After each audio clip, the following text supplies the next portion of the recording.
आङो जोबोरैनो मोनसे गोजोननायखौ फोरमायदों जे बड'लेण्ड डिजिटेल जार्नालिस्ट एस'सिएशन बिनि थामथि बोसोरारि जि जथुम्मा बियो दिनै बेंटल कलेजाव बेखौ खुंफुंनाय जादों।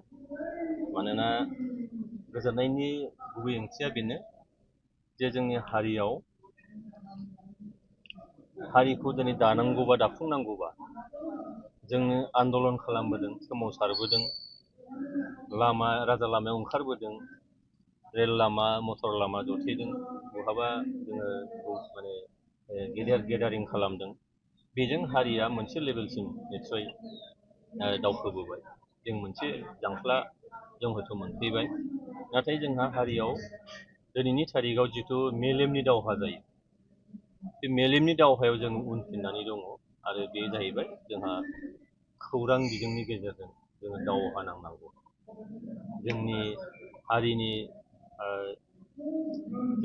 हारिमु, जोंनि राव हारिमु, दोरों, रांखान्थि, समाजखान्थि, राजखान्थि बिथिं बे दिनै माबायदि जौगानानै दं बेफोरखौ दिनै बुहुम बिखायाव बोरलानानै होनांगौ जायोब्ला थार ओंथियाव दिनै जोंनि बे खौरां बिजोङा जोबोद गोनांथार जादों।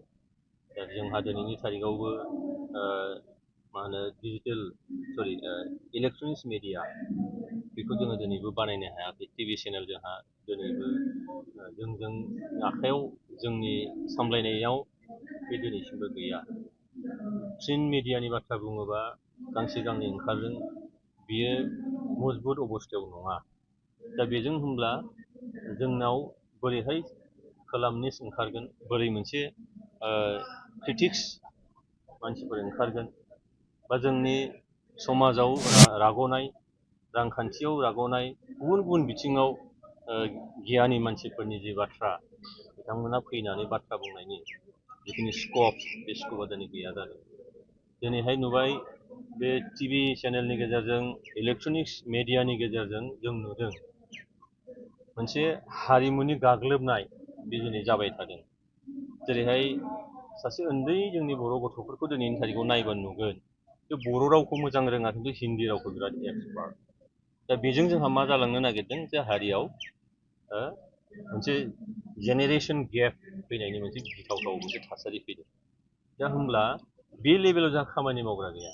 मानोना जों दिनैबो जोंनि रावाव बै गथ'फोरनि थाखाय खराग होनो हानाय बेबायदि जिनिसफोर, बेबायदि फिक्सनफोर, बेबायदि माखासे जायखौ कार्टुन होननानै बुंदों, बेखौ जों दिनैबो बानायनो हायाखै।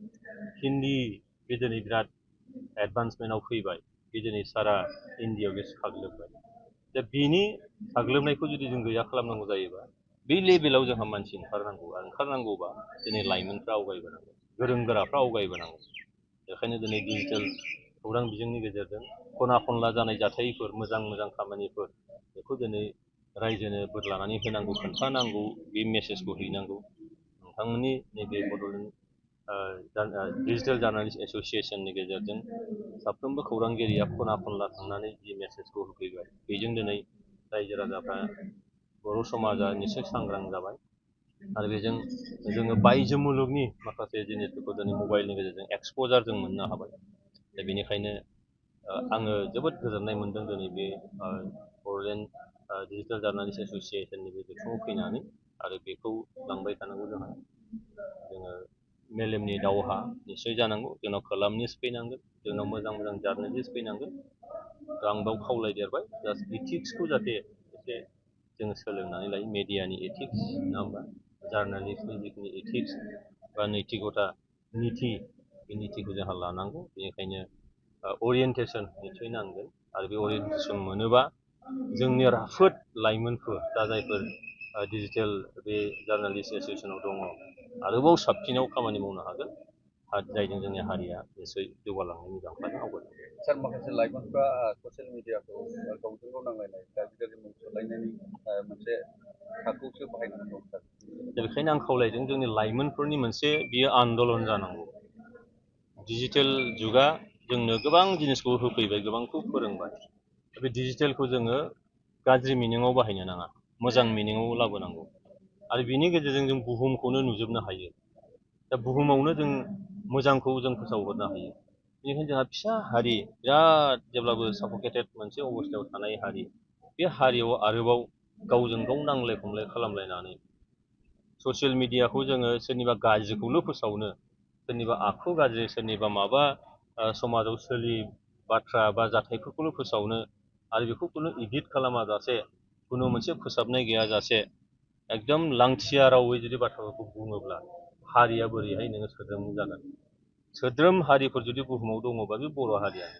बे बर' हारिया बे सोद्रोमथि नङै, सभ्यता गैयै माखासे आखुखौ नों दिन्थियोबा हारिखौ मुगैगोन, हारिखौ मिनिगोन। बेनिखायनो लाइमोनफोर, कलेजाव फरायनाय, इउनिभारसिटियाव फरायनाय गोरों गोरा लाइमोनफोरनि निस्सय बे बिथिङाव बुजिनांगौनि निस्सय दरखार दङ होननानै आं सानो।